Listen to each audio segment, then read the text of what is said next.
So, once again, all of you welcome to the spoken English special classes which are only at Sunday.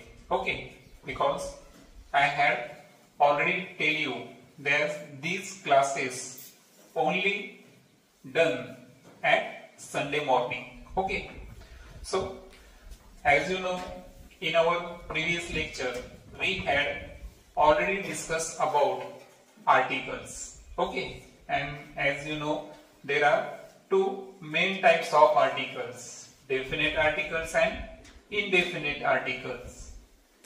A and these are the indefinite articles. Okay, and definite articles is only one type, that is the. Okay, so a and the these are the three articles which are used continuously by us during making a sentence. Okay, सर्वात अगोदर आपण काय करू, this.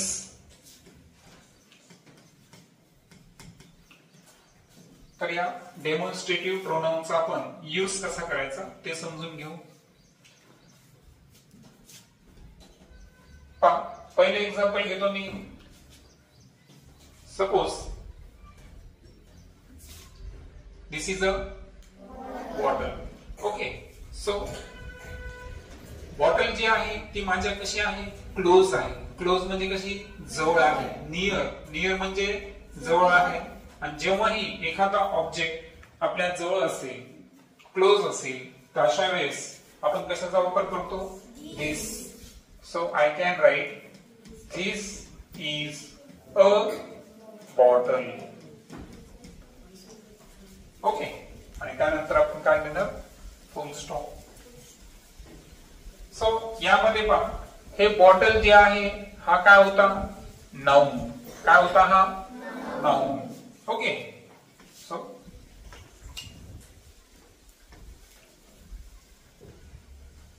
Bottle is a noun.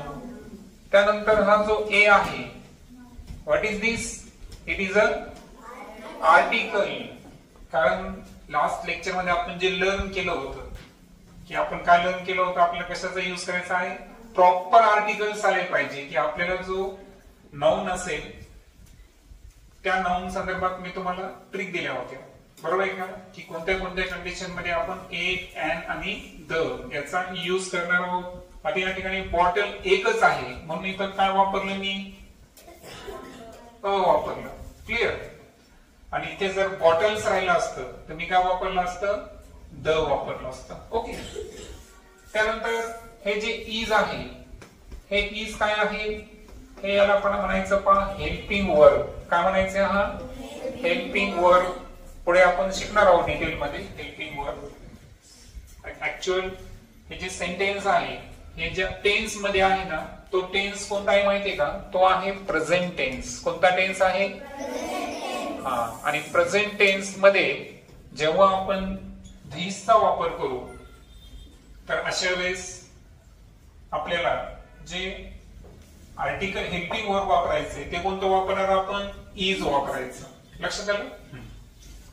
So लक्षात आलं तुम्हाला की सद्यस्थितीमध्ये आपण जे कम्युनिकेशन करायलो किंवा जितके वाक्य घ्यायलो, सध्या आपण कशाला धरून चालणार आहोत, प्रेझेंट टेन्स म्हणजे वर्तमान काळाला आपण प्रिपेअर करून चालणार आहोत. ओके, आणि वर्तमान काळामध्ये आपण आत्ताच पाहिलं की धीस हे केव्हा वापरायचं आपल्याला, सांगा, जेव्हा वस्तू कशी पाहिजे आपल्याला, जवळ. आणि पुन्हा कशी पाहिजे, सिंग्युलर. सिंग्युलर म्हणजे एक वचनी असेल तर अशा वेळेस आपल्याला कशाचा वापर करायचा आहे, धीस. आणि वाक्य जर प्रेझेंट टेन्स मध्ये असेल तर डेफिनेटली धीस नंतर एकच हेल्पिंग वर्ब येणार आहे, ते कोणतं येणार आहे, is.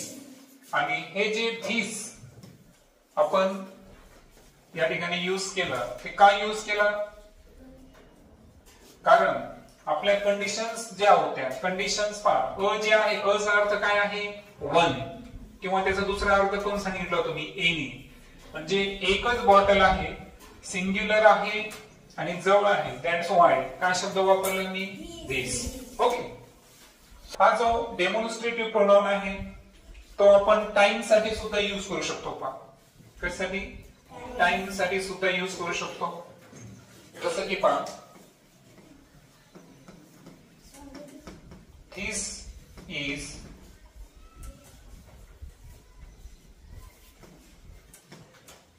my best time.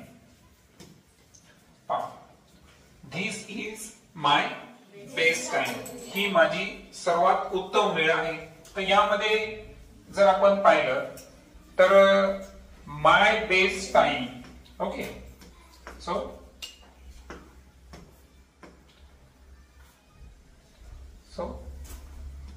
My best time इथे जर पाहिलं आपण तर हे काय बरं, हे हा जो या ठिकाणी ऑब्जेक्ट आलेला आहे तर हा काय दाखवला, एक प्रकारची वेळ, बरोबर आहे का, एक टाइम शो करायला.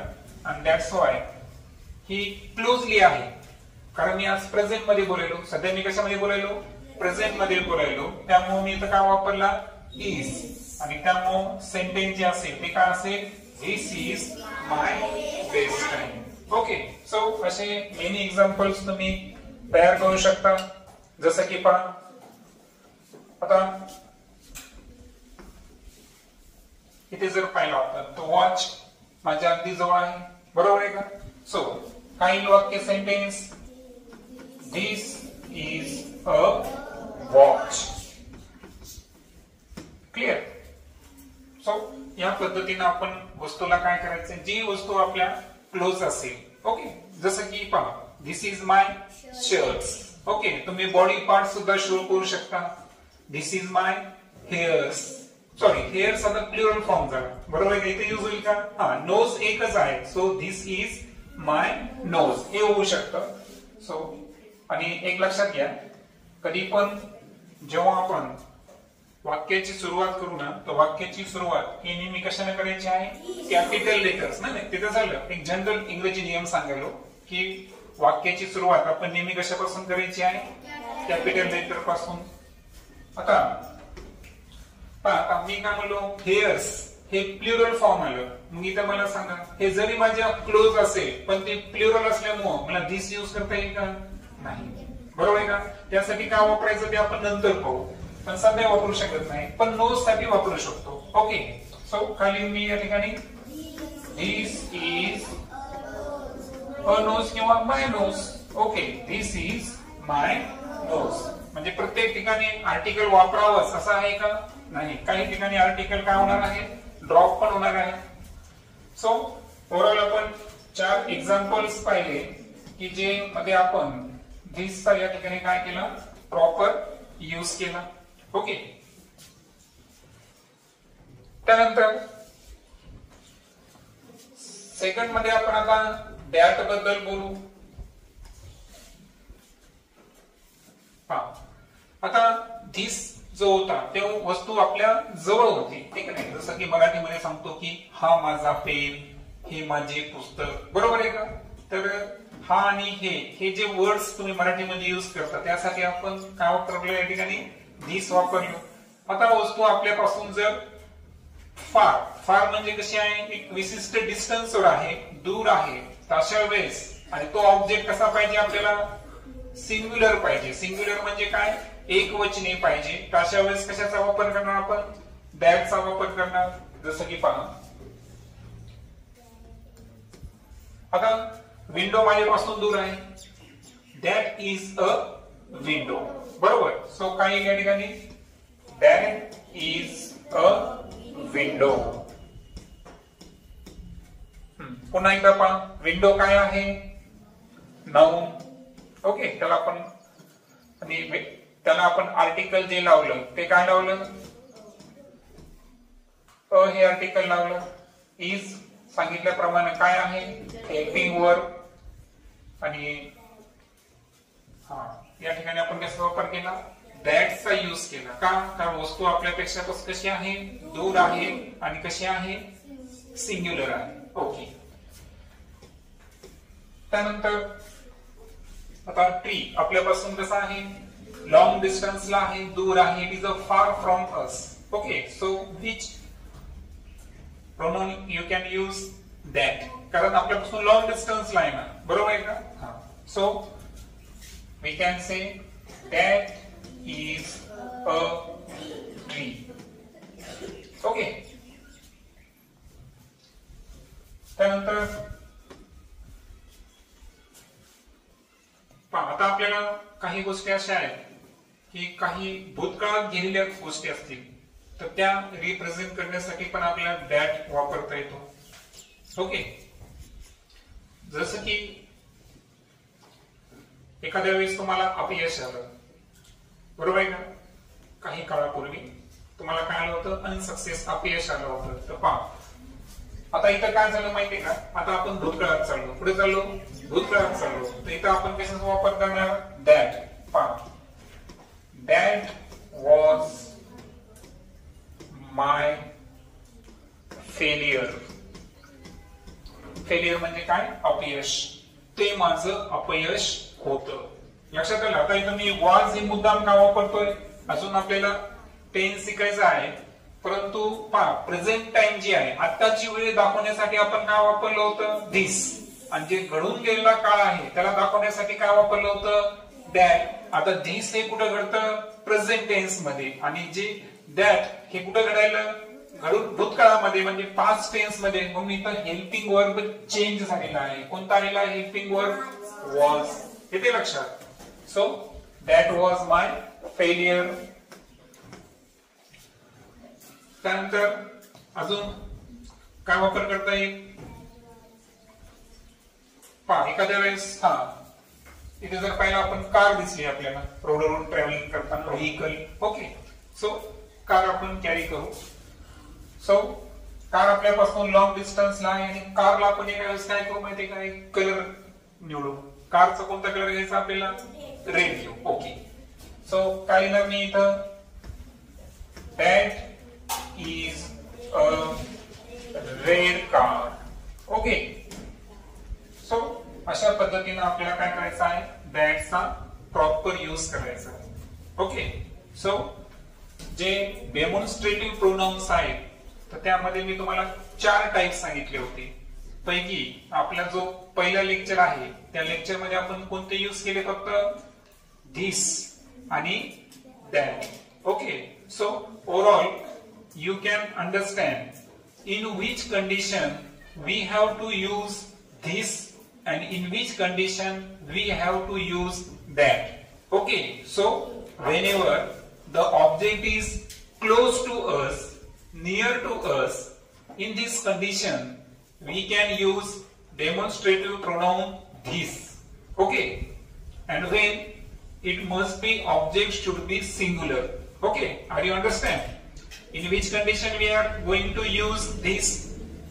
Whenever object is close or nearer to us and it is in the singular form, in this condition demonstrative pronoun this is can be used. And in which condition we have to use that? When object is at a long distance far from us. Okay, in this condition an object must be a singular. Okay, in all that cases we are going to use that. Okay, so we have already discussed about the 2 demonstrative pronoun this and that, and you have to use in your communication. Okay, this is not a grammatical part. Okay, we are not here to learn the grammar. Okay, grammar is the soul or it is essential to improve our knowledge. Okay, vocabulary is essential, grammar is essential, but our target is spoken English. Means you have to firstly hear the English and speak the English. Okay, so whenever you have at home, you have to not only making a sentence, but you have to some communicate with your friends. Okay, are you understand? Suppose, what is your name? No, I am a Shivraj. What are you saying? I am a Shivraj. Whenever someone asks you, what is your name? You have to say, I am a Shivraj. Okay, so Shivraj when meet his friend, then he communicate at least 5 sentences with the friends. Okay, you have to communicate at least 5 sentences with your friends. Suppose you can say, this is my new bag. Okay, that is my favorite color. Okay, so in this way, when you dare to speak, okay, you have to speak. Initially there are mistakes. Okay, you have some students are not trying to speak. Okay, but no problem, mistakes are acceptable. Okay, mistakes should be done, but you have to dare. Okay, so all of you promises me that you must be tell at least 5 sentences using this and that with your friends. Okay, are you understand what I am saying? You have to chat with your friends. You can type on WhatsApp also. Okay, so no problem, but when you speak, your confidence level is high, so you have to must be communicate with your friends. Okay, and you have to give a demonstration to me. How can you chat with your friends, or how is your communication is ongoing? Okay, so finally I say that I requested all the students to use some English words in your daily uses. Okay, and if you dare, definitely you can achieve your target of spoken English. Okay.